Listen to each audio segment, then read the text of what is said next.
This is the Dashtop panel retrim kit for the Austin Healey BJ7 and BJ8 models. It's pre-cut material and foam for retrimming your current plywood unit. Alternatively, we can supply you fully trimmed up plywood units, see our website for details, but this is if you were to just retrim your current plywood yourself. It consists of pre-cut material. This is black vinyl ambler. We can also supply in leather if you prefer, see our website for details. And then you also get a 3mm foam padding as well, which goes on top of the plywood prior to trimming it. Note that on the Crashroll edge of the Dashtop there was a D-shaped formed rubber.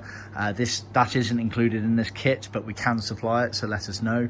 We can also supply untrimmed Dashtop units if you wish to do the work at your end but need a new panel, or like I said earlier, we can supply it fully trimmed up. This is sold as an individual item as a retrim kit, but is also included in our trim panel kits, so just bear that in mind. But if you wanted a trimmed Dashtop, that is always sold as an independent item.